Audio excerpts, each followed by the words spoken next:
Welcome to the Internet Money Podcast. I have my good friend Adam. He is the founder. Give us the name of your company real quick. We are Rehm Copy. Of that, we're big copywriters here on the podcast. So if you only had 1 minute to tell the audience how to launch and grow a successful online business, what would you give the advice? All right, so 1 minute, I would probably start with 10 to 20 hours of YouTube. If I was going from zero, I would get semi-proficient in a skill, go probably like 10, 20 hours of YouTube, free stuff, learn it. Then I would just do like manual outreach for people every day, setting a deliverable, and then just doing that as outreach to people, highly customized. From that point, I'd get a client, start actually like learning how to fulfill the service really well. And from that point on, it would just be about, number one, stacking up as many case studies as I could, and then eventually getting to the point where I have enough capital to actually like invest in better outreach and better content and better ads. And most importantly, building out a team that actually can crush it, and then scaling that thing to the moon from there. What we're all about here. Tell us how big's your current team? Like, what are you doing in terms of revenue? Yeah, so our current squad is, I think we just hit 10 members of our team. We're starting to build out like our second and third pod right now. So I'm really happy with the squad we got. In terms of revenue, we're doing around like 30 to 35K a month. And we're servicing e-commerce brands. We're in the e-commerce industry, and it's been a fun ride so far. Now, for people that are uninitiated, obviously everyone knows what ecom is, but tell us what you do specifically for ecom, because if we're starting from zero or something like that, you're like, we're going to YouTube University. What are some skills that like you picked up to enable you to like really fulfill for these ecom brands? I started thinking I was going to be a freelance copywriter, and then I got a client as a copywriter, and I realized, well, I may as well just do their whole email marketing strategy, because that's where I could provide the most value. So then I got into that route, and then we just send emails, we send text messages for these e-commerce brands, and we bring in a lot of money from it. That's about it. And it sounds simple, but there's obviously a lot that goes into it, and yeah, that's what we do. Now, talk to me how about you got started. When we talked with Max, and people can go back to that episode, he was talking about ripping Upwork. He was like, I was the Upwork guy, and then I got some clients, and I just kept like moving up the stack, like just kept fulfilling on more services for them. So talk to him about how you got like your first client, and then essentially like back to front, like what's your offer stack for them? So I think my first client actually was crazy, because that was back in the day where I just used like hunter.io to just like find email addresses of founders. So I was doing everything 100% manual, like none of this like mass cold email stuff. It was all manual. I think I was probably sending like 10 emails a day. So it's a miracle I even got someone to find interest in it. But yeah, I did that. I got actually my first sales call I closed. So I was at 100% close rate at that point. So that was exciting. I actually was considering moving to sales, but stuck with copy. And I closed that guy. And honestly, like I think your first client's really important, because you start to really like understand how to fulfill the service. Like I said in that 1 minute part, like understanding how to actually fulfill the service for a client, I think is a big step. At least for me, it was. And yeah, I learned a lot there. I moved on to obviously actually doing the full email marketing offer. And then as that kind of progressed, I started to build like an actual offer and learn how to run an agency rather than just being a freelancer. So that transition was obviously like very new to me, because I was completely new to business at that point. But building an actual offer based on an actual value proposition it changed everything. Obviously, it would change anyone that's new to agency world or new to business in general. Yeah, so talk to us a little bit about like what you're doing email wise for companies. Is it like, hey, we've got a supplement brand, and it's like, hey, here's the 3 ways to like maximize creatine usage, or like talk to us a little bit about like the specific service.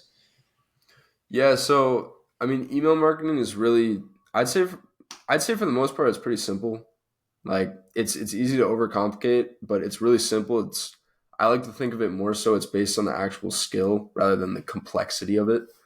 And so most brands do a decent job at it, but they're not doing like there's so much money left on the table in most cases. And so by actually having good creatives, a good strategy, actual copy that connects with their specific audience while still fitting within their brand, and then just making the branding good, like just engaging stuff that people actually enjoy getting emailed about. I say that stuff is really important. And just by doing everything top to bottom cleanly and perfectly with a strategy that's constantly evolving, that stuff just cleans up so much money off the table for brands. And that's why we've been able to help so many brands. It's just because it's hard to, if you're not focused on emails specifically for in e-commerce, it's easy to leave stuff out on the table.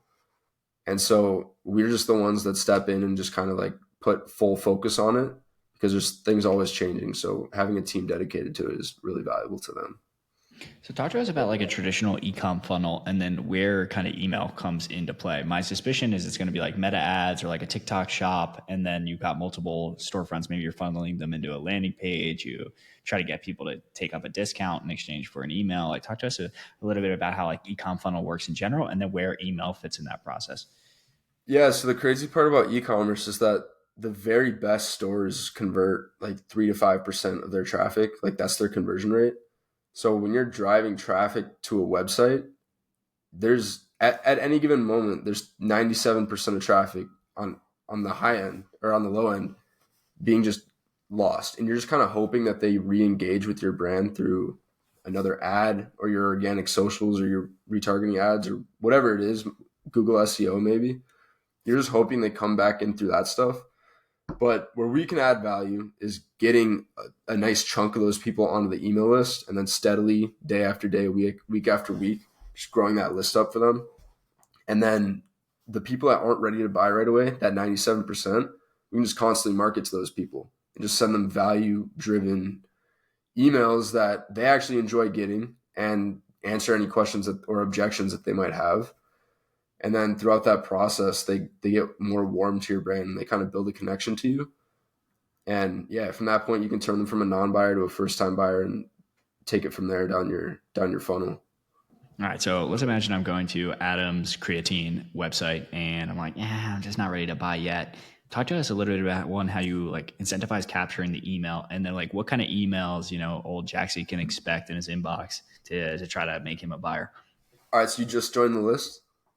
We sell Well, I creatine. just got to the landing page and I'm like, I'm not sure if I really love Adam's creatine. Maybe I'm like, talk to us about how you even like get us on the list. All right, so first of all, you landed on our landing page. We need to get you on the list, and to do that, we kind of need to bribe you because you don't want to just be handing your email over to whoever you see online because that's your contact information. So you need to bribe people, and bribe might have a bad connotation, but it's what you have to do with a lead magnet. And so that lead magnet, typically in e-commerce, is just going to be a discount, like 10-15%, honestly. But there's a lot of things you can test. Like, for example, you can test a giveaway. You can test free PDF guides, like those crush for a lot of fitness brands or just brands in that space. There's a lot of different things you can test there, free shipping, for example. And then by giving them that offer, if they're actually interested in your brand, they'll probably take you up on it because it's kind of like incentivizing them to go make their purchase later. They'll give you their email and then hopefully you can get their phone number as well. So now you're on the list. Once you're actually on the list, now it's just a matter of turning you into a buyer as soon as possible while still like engaging you with the brand and introducing you to the brand and just making sure all your questions and objections are handled for the most part. And you can do that through a really personalized welcome flow that, first you want to deliver the discount, or whatever the offer was in that lead magnet, just deliver on that. From there, it's about showing off the results you've driven, the case study, or not the case studies, but more so like reviews of your products, the community that you built. There's a lot of different ways we'll take it, but it's mainly just the main goal behind that flow is to just welcome people to the brand, turn them into a buyer. And then from that point forward, they're just in our constant cycle of value-driven emails. So you talked about earlier when people come to the landing page, they get about like a 3 to 4% of traffic actually goes and like adds something to the cart and actually purchases. Have you noticed, like, let's say you're putting me through the welcome flow, how many emails does it usually take for a reader to become a customer? How many emails does it take? Man, I mean, it's tough to say because a lot of people will convert in that welcome flow, like that initial flow. So for those people, it's 1 to 4. But then those are the people that were like just on the cusp of buying. Then you get a lot of other people that are super skeptical. And so they'll be a non-buyer. They'll sit on your list for sometimes even months. So in that case, it really just comes down to how consistently are you sending them good stuff that allows them to resonate with your brand. For example, what we like to do is after they join the list, they'll go through a series of emails where we're just kind of like introducing them, like I said, trying to turn them into a buyer. If they leave that and they still haven't purchased, now they're in your general campaign pool, right? So whatever you're sending them on a weekly basis, whether that's, for some brands, they can get away with sending like 4 or 5 emails per week. Some you really can't send more than like 1 to 2 emails per week. But whatever it is, those people are getting used to seeing you. They're getting kind of warm to the idea of buying from you. And based on how good that quality of content is, you're gonna like drastically increase the chances that you actually get them to make a purchase. And like I said, depending on their skepticism level or how warm they were when they came in, that could be they could buy the first day or they could buy in 2-3 months.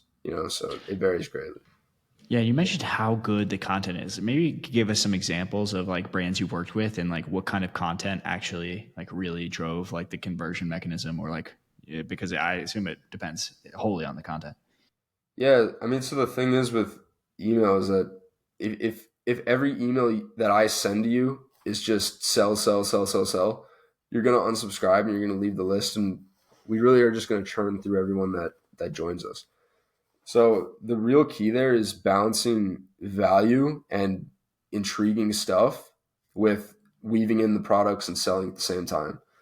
So what we like to do is like, for example, if you're like a self-help or wellness brand, for example, we could be sending you value-driven emails about like tips, like, it could be tips, it could be busting myths, it could be like secrets for XYZ. There's a million different routes you can take it. But based on that, you can, and also AI is very, very powerful for generating like different angles that you can use. You can just use a bunch of different angles that are actually value driven that people actually get value from, like I said, and mix in the selling with that so that, people enjoy being on the list and that you convert them over time when they're ready. And then before somebody like let's say they haven't added in email marketing, are most of these ecom brands just relying mostly on ads? Yeah, I mean, I would say a lot of brands rely on just their advertising, which is nice. That's the nice benefit of emails because like it's probably the cheapest way. It is the cheapest way to reach an audience, especially an owned audience. And that's the thing a lot of people don't really realize is that you don't have a guaranteed way of reaching people through your ads or through your Instagram following or your TikTok, whatever it is. It's not an owned audience. With an email list, like these are people that you own. Like you can contact this audience whenever you want, and it's really cheap to do so. So you kind of have like a reliable source of revenue to like sit back on when things are tough. You know what I mean? Yeah, it's kind of funny. Before I got into this whole make money online space, like to me, email just it just seemed like a normal channel. I'm like, no, the way you make a ton of money is you have your YouTube or you have your like your Instagram. But nowadays, like even if you follow me, there's no guarantee any of my videos really show up on your feed. And it's like email and like Yeah. text are really the only two ways you can guarantee to be like actually in front of somebody. Yeah, and I even do it for myself. Like I'm a big believer in being like your own case study. So like I even have my own email list of e-commerce brands that I send, and like I was telling you, I send them like actual value-based stuff, like stuff that they'll actually enjoy and stuff that'll help their business for free. So yeah, I'm a big believer in that like nurturing cycle, and especially with e-commerce brands, it takes them a while to decide on who their email provider is going to be. So I'm just trying to stick around and be the person that gave them the most value for when they're actually ready. Yeah, so talk to us a little bit about like when did you start getting into content creation as well? Obviously, you're running the agency. Like we talk with a lot of guys that are like, I built my agency to like 50K, 100K a month, but like I never got on like doing content. So talk to us a little bit about like when did you start making content and what's kind of your general, idea there? I think I started making. I actually think I started with YouTube, or maybe it was Twitter, but I started probably like a year ago, maybe, and yeah, just like on and off. I've just, I mean, really, I prioritize my newsletter and YouTube for the most part, but newsletter is number one because that's kind of like the most, like I said, it's the thing I believe in the most, and it's also just the way I can get the closest with the people that I want to potentially work with. But yeah, I mean, content's cool. I also think a lot of people think of content just in terms of like lead generation. Like how many leads can I bring in for my content, which is great. And one day that'll probably be a predictable source of leads for us as an agency.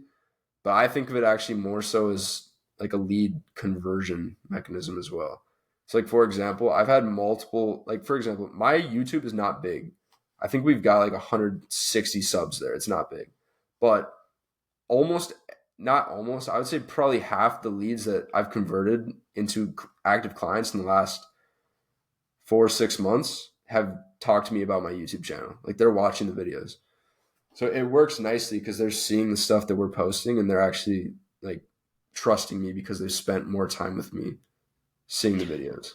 Now, when you talk with your like future clients or the people that hop on sales calls, what's generally the flow? Is it like, hey, they saw your cold email and then they went to your YouTube and then they're like, this is the guy I want to work with, or like, well, do you have like a general idea on like how people are kind of like finding you, well, and then kind of absorbing your YouTube content? Yeah, I used to do a lot of outreach, and that was where I got a lot of it. A lot of my favorite clients have come from just like sending them emails, and they find interest. We usually start with like a value driven thing, like we'll do like a free welcome series email for you, for example. That got me a lot of the brands that we work with today for like a year and a half plus, and I love working with them. But now we're running a lot more ads, so we got like our whole ad funnel, and yeah, we're really just optimizing that to bring in as high quality of an e-commerce brand as we can. And that's where all of them are seeing us. And the nice part is that the organic content that I've been posting helps a lot with the ads, like the cold paid traffic ads, because they're seeing us in their ads, and then they're seeing my content builds trust. Eventually they convert from that. So that's been super beneficial. And then what kind of ads are you specifically running? Are you running like meta ads? Are you running YouTube ads? Are you running TikTok? What are we talking about here? Yeah, we're doing all meta. We'll probably stick with meta for the time being for a while actually. But yeah, it's just a meta ad funnel. It's all just like direct response ads pitching basically our offer. Very, very interesting. And then I assume they see the ad. Maybe you have like a few days before the sales call, and then you're sending them some like resources that push them to your YouTube channel, like a testimonial or something of that nature, right? Yeah, we're usually sending like case studies, testimonials. We got some client interviews that I'll send them. And then after they book a call, there's usually a lot of questions people will have in between when they book a call versus when the call actually happens. So I like to answer a lot of those questions in that time frame, just via emails, SMS, whatever it is. And people find that really helpful as well because they can come to the call super prepared to actually like make a decision on if we're going to be a good partner for their brand. So I found that to be really helpful as well. And then you mentioned that the newsletter is one of your biggest priorities. Are you then like booking a call up and sequencing them into your newsletter? Like, how are you getting more people onto your newsletter? I'm always curious about this. Yeah, pretty much anybody who gives me their email is going to be on the newsletter. Pretty much I'm now everyone on the on board. newsletter somehow. Yeah, you're in. You're in. I Yeah, do the exact everyone. same thing. Yeah, hopefully you've been enjoying the emails lately. No, I'm just kidding. Yeah, but yeah, pretty much anyone that comes in through our ads will be on the newsletter. Um, they can unsubscribe if they want. Most don't. We actually have a crazy low unsubscribe rate. Subtle flex, but yeah, pretty like for example, people that used to come in from cold email and they would respond positively, we'd add them to the newsletter. And I yeah, did pretty the much exact same thing. yeah, anyone that shows interest, like and they usually stay. We don't get many unsubs, like I said, so it's worked Yeah. out. And people can be like, I'd even consider this like maybe a bit of a dirty list strategy. Like you can get like a 45% open rate, and if not more, just from people, yeah, that like once responded to a cold email. It's kind of crazy. One thing Yeah. I know I need to do is reframe my newsletter. It's all like news at this moment. I need to reframe it to things that would actually be more beneficial to my What do core you audience. what do you mean by news?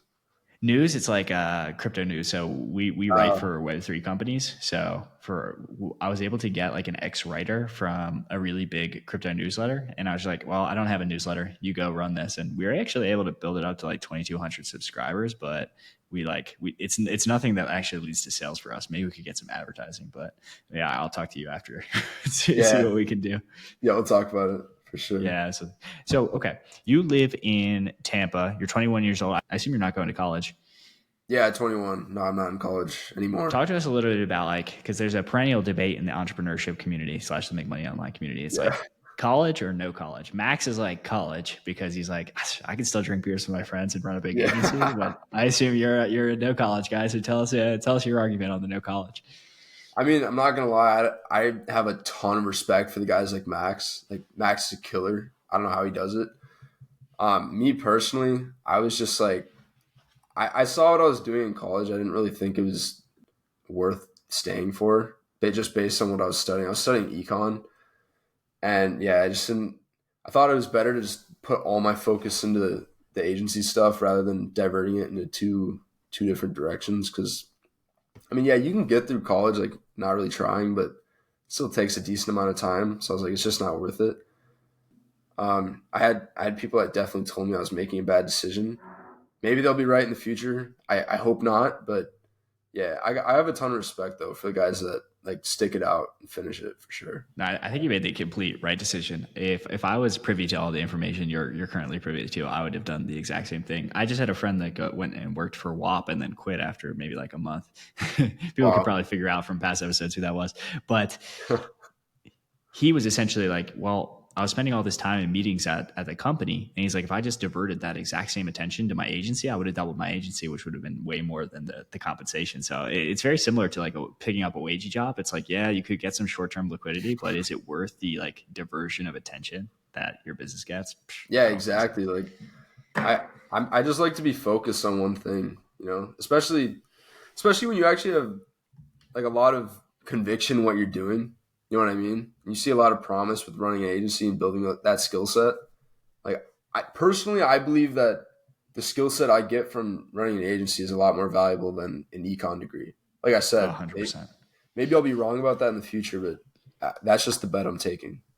Yeah. I mean, it's like econ is so theoretical. Even if you were to, let's say you're studying entrepreneurship in college, there's nothing that they can teach you. You're going to learn from a bunch of guys that don't have a successful business or are like so old and out of the game that they ran like a manufacturing plant. And like, no lie. Yeah. You could learn from a guy that ran a manufacturing lab, sure, like a lot more, but it's just not applicable to what you want to do, in my opinion. Yeah, yeah, and I mean now you got guys like Hermosi that just like ruined it because Hermosi's better than any entrepreneurship professor you'll find. Yeah, it's a Hermosi's such a good one. Now, one thing that I'm interested by you because you started as copywriting, then you got kind of into I'll call it like an email agency. Talk to us a little bit about hiring because I feel like a copywriter's curse, and I don't want to box you into that category, but many guys get to like 30K, they have like zero employees, and they're just like they can't scale past that because they don't know how to hire and they don't know how to like outsource any kind of writing. Talk to us a little bit about how you got like built up some of the skills of like hiring and building a team. I mean, I'm definitely still. I would honestly say that right now, hiring is the number one skill I'm trying to work on because in an agency, it's literally everything. Like everything's dependent on how good is the quality of your team. So it's been a big focus for me lately, and it's really. I mean, like the biggest lesson I've probably taken from hiring is just the interview process, and I've learned from some really good people, some like very very smart people about hiring and how to interview people properly and actually like vet out the worst ones and find people that'll not only match your culture but crush it for the clients. So yeah, I mean that's the number one skill I'm working on at the moment. Well, Tatcha, give us some of the sauce that you've learned about hiring and some of the things because you mentioned, hey, now you know how to do interviews, now you know how to kind of weed people out. Give us some like tips that you've discovered that you're like, damn, I wish I knew that like 2 months ago. I would say the biggest thing is just being genuine and like actually talking to people like a human being rather than like a robot that's interviewing them. Like if someone's going to be working with us, I want it to be someone that I could genuinely be friends with and like actually hang out with. And that's how our whole team is. Our whole team is people that I would actually enjoy hanging out with. So yeah, just being genuine and just making sure that they're going to be bought into the team. Most importantly, like we've got a few company principles. Like no one's bigger than the team. Like anyone who's part of the team buys into that. It's super important to me. And yeah, like I said, just being genuine, picking someone that I would actually hang out with is really important to me. It's also great dating advice as well. Is that hey, no girls, it like no player is more important than the club itself. Yeah. Yeah, I completely agree with that. Yeah, it's so funny. Like business and dating are pretty much the exact same, and this is why like I always tell guys because there's this perennial debate, and I wonder what you think about it. Is like some people are like, okay, there's the three core things: there's health, wealth, and relationships. Some people think you can focus on them all at once. Other people think you got to take it kind of one at a time, or maybe two at a time. What's your general thought on that?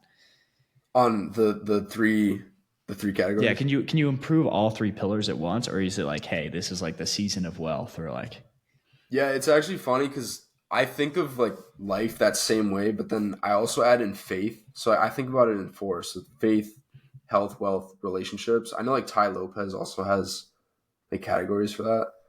But I mean, personally, I'm trying to work on all those all at once. I'd say wealth is probably the one I work on the most for sure. But yeah, like for example, in health, like I grew up playing basketball, so I'm trying to like get more serious now, going back to basketball and just like playing as much as I can. Trying to pick up boxing, get better at boxing. That's been a big one for me lately. I was lift, so like that's another health one. Then relationships, I consider like trying to learn Spanish part of that. That's something I've recently been working on because I know a few people that speak Spanish, so that kind of motivated me. But yeah, like those are a okay, few examples, and then obviously we're talking about wealth. There's a few examples of yeah. I'm trying to personally improve in all those at all times. I'll give you my stack rank because this is kind of how it's filtered into my life. Yeah, I let's think hear it. every guy should get their health right first. It's like, hey, if you're sleeping only 5 hours a night and your body looks like horrible, it's like, hey, well, who cares if you have a bunch of money or or you have some Yeah, like good guy friends? It's like fix the health stuff because that only what does it take like 2 hours a day max. And yeah, then it's like, all right, then you got to be focusing on wealth because you can't even take a girl out on a date or you can't even go like get food with your boys without like stressing out. Like you got something wrong. So then it's like figure yeah. out the wealth stuff and then it's relationships with the boys, then it's girls. Because like that, honestly, like you got to build yourself up. Like as a young guy, you're not gonna really be getting many girls anyway. So it's like you might as well build the foundation first. Agreed. Yeah, I agree. I agree with starting with health though for sure. Yeah, it's also Like like guys are impressed by another guy that's in shape. So I always think that's a. The other thing is I'll notice guys will give up on sports, and I like that you mentioned like basketball and boxing. Like you keep up with the sports. Maybe like the contact sports, like don't get into sparring too much, but like stick with the yeah, sports. The sports are fun. yeah, But dude. all right, let me get into some of the rapid fire questions. And we have one rule on the show. It's you can't mention Hermosi as some of the recommendations. You know, it's just Okay, it's what it is. Okay, so what's one bad recommendation you hear in your area of expertise? one bad recommendation. I'll say in like e-commerce email marketing, I would say one Mhm. bad recommendation. Oh man, dude, I don't even know. I don't know. Let me start with. I want to switch this to like agency world. One There you bad go. recommendation I've heard is like not doing free work. I think doing free work is one of the best things you can do. I have buddies that have landed some whales off free work. So I'm a big believer. And like I said earlier, if I had to start over, that's exactly what I do. Yeah, I mean, we're bullish on free work because one, it's like you're honing the skill. It's like, okay, so you did some free work and they didn't use it. Like, is there another person like Evan Seach, a friend of the podcast? So Yeah. he does like free work, and that's one of a big acquisition method for him. It's like, all right, is the email sequence he wrote for? Okay, I'm not even going to say the clients. Is the email sequence he wrote for one big giant info product creator not going to be relatively similar to another info product creator? So it's like, is it really wasted work at the end of the day? No, it's going to be like a lead magnet or something in the future for somebody else. Yeah, and like you said, you're building the skill, which is when you're starting off, that's what's most important. Yeah, I gotta say, like, I feel like a lot of people come into online business and kind of have an ego. I know I did a little bit because I came from like Google, where I'm like, oh, I have all these skills, and you're like, yeah, but you don't have the right skills to charge. Like, what do you think? Yeah, Just someone's gonna come out here and be like, I can't wait to give Adam and Jax 5K. It's like they worked hard for that. exactly. All right, Exactly. talk to us about like what do you think is the current marketing arbitrage? So in the past, like people were like, okay, it was Google ads, Meta ads. Some people think TikTok Shop, posting on LinkedIn. What do you think is like underpriced attention right now? I mean, I was thinking TikTok Shop. It seems like everyone's like gravitating towards that. My thing though, I actually learned this from a guy that I did mentoring with like really early on when I started in this agency stuff is to just focus on things that will always work, like principles rather than tactics. I'm a very big believer in that. So like for example, a TikTok shop, you could be good at that, or you could just be good at like content marketing and copywriting basically. Because that's what printing money on TikTok shop is, whoever's just the best at content marketing and copywriting. Yeah, So pretty much. It's like yeah. QVC. It's just like who can stand up, sell, and like be really good at copy. All Yeah, right, exactly. give us one business book you would recommend that's not written by Alex Ramosi. Business book. Honestly, this isn't necessarily a business book, but How to Win Friends and Influence People has, I'd say, it's probably like the most influential book to me, because just like dealing with people, you have to be good at that. Just like making friends basically. And I think it's by Dale Carnegie. I got it right over here. Yeah, that's probably been the best book I've ever read, other than the Yeah. It's just so actionable. It's like, okay, remember people's names, smile. And like sometimes when you hear the things out of context, it can be like, yeah, obviously. But like almost nobody does it. Like yeah. I probably only do 80% of it, if not more, if not less actually. Yeah, it all sounds obvious until you realize like, oh, I'm not even implementing this. You know what I mean? Yeah. 100%. All right. Now we want some recommendations for social media channels. We obviously take the three big health categories. So like, is there a health social media creator that you really like? Could be on YouTube, could be on Instagram. For health, I mean, I would say like health slash fitness, probably like Lane Norton. Lane Norton. Okay, I'll have to check him out. I Yeah. recommend the knees over toes guy. I started having some issues with my knees. Dude, that guy fixed it right up. How about wealth? That's not Alex Ramosi. Wait, first of all, Knees Over Toes guy's an OG. I used to watch his stuff like way probably like 5 years ago. Also PJF Fitness. He's similar, but that dude's also a G. But yeah, for wealth, I'd say my recommendation for wealth right now is honestly probably like Daniel Fazio, obviously the Yeah. OG, or I've been watching a lot of Jeremy Haynes lately. Probably those two Jeremy. guys. Yeah, I like that. Okay, give us anyone for relationships. For relationships, I'm not gonna lie, I don't really watch a lot of relationship content. Fair enough.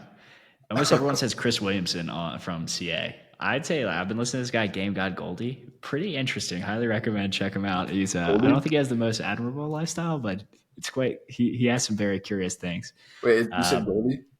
Game God Goldie, if you're familiar with him. I think I know who you're talking about. Yeah. Yeah, Yeah, he was I think definitely an ex player, but I'd say his core premise is the idea that you want to like you have to have a lot of like self love, and you should choose who's choosing you, because anything you chase it will like kind of run away from you. So you're starting on the wrong foot. I've just been yeah. very interested by that concept lately. All right, give me your best purchase under $500 in the last year. My best purchase under $500. Um, dude, honestly, it's probably a book. Not gonna lie, it might be How to Win Friends and Influence People, There you go. Hey, or or the Bible. Honestly, the Bible's like pretty good. Yeah. I would say it's got to be a book though. I can't think of anything else other than a book. You just learn so much wisdom from books. I'm gonna say a paddle racket for myself. Like I don't know if you guys got into paddle in Tampa, but like it's huge down here. We Like love it. paddle, are you talking like pickleball or is it something different? Everyone says pickleball from the U.S., but no, it's very different. It's like there's balls. It's sort of like a tennis hybrid. The nice thing is you can take all your boys and they can pretty much play within the first day. It's not like tennis where it's like too hard to serve. Really? Dude, I've been actually ripping a lot of tennis the last few months. Tennis is fun. Fun Tennis game, is slept fun. on. Yeah, 100% slept on. And I mean, whoever invented the tennis outfit for women is a true G. We love them. Absolutely. And then, okay, let's imagine you wake up tomorrow. Everyone forgets about you. You don't have any more job, no bank account, social media. It's all zero. So the only thing left you have is like your knowledge, credit card, laptop. Give us like a 30-day rough plan on how you would build back like a business. Would you go into email? Would you not go into email? Yeah, I think I would. I'd probably start with the same service we sell because I know it the best. Like if you restart on something else, you're basically starting from a whole new skill set. So I would use the skill set I have. I mean, are we assuming I still have my skill set or is that gone No, too? you still got your skill set, all the knowledge. Just nobody knows who you are. Yeah, I would definitely start with the same skill set. I might like repackage it to a different audience maybe. So like maybe I've got some local people in my area that I could help a lot that actually make money and can afford it. I would do that, try to get one of them to just pay me like a monthly whatever would pay my rent and food for the month. From there, it would probably just be about getting that case study. It's like basically the same thing I said at the beginning of this. Yeah. Yeah, I would just do that. I would get my monthly expenses covered from that point on, just try to ramp it up from there. I mean, that's basically what I actually did, a few years ago. So I would just redo that. Yeah, it's hey, simple. It's I call it. It's a simple formula, tough implementation. It's like everyone knows how to lose weight. It's like you stop Yeah. eating more than more than you burn, and it's like but it just feels hard. But talk to us a little bit because I know you're living down in Tampa, and we've got a lot of people living in Tampa. Why Tampa? Like, why do you think that's a great city for like a internet money guy? Dude, so I'm from Minnesota, which obviously is a whole different world from Tampa. And Minnesota's great, but Florida to me was always like a dream. So I came to Florida originally to go to school, which was here in Tampa. And I just, like I said, I always thought Florida was just like where all the richest people came, like the coolest people, and also just the best weather. I love palm trees, for example. So I just happened to end up in Tampa, which ended up being a good decision because there's so many business people out here. It seems like other than Miami, Tampa is honestly like one of the top places to be in terms of business, especially in the agency world. So I just got lucky with that decision, and I'm probably going to stay here for the foreseeable future. I really don't see myself moving for long term. Yeah, for the people we interview, it's pretty much if it's the U.S., it's Miami or Tampa, and then if it's international, it could be Medellin, Cape Town, Dubai. Dubai's a big one, but I Yeah. think you got a pretty good decision there. And then talk to us. Where can people find you online? Where can they interact with you? So pretty active on Twitter. That's just at Adam Rehm. So that's Rehm. Same thing on YouTube, posting on YouTube, usually about once a week. That's Rehm Copy. Again, Rehm Copy. Yeah, and then from either of those, you can jump on my newsletter. Like I said earlier, I'll send you some emails, some stuff that you'll actually like. If you run an e-commerce brand, you can get a lot of value out of that. And yeah, same thing on Instagram. It's Adam Rehm Copy. Check me out there, and those are the main Amen. ones. You make it simple for people to find you. All right, everyone. If you're still listening here, you must really like me or Adam or maybe both of us. In next case, give us 5 stars and get back to growing your agency. I can't believe you're still listening at this point.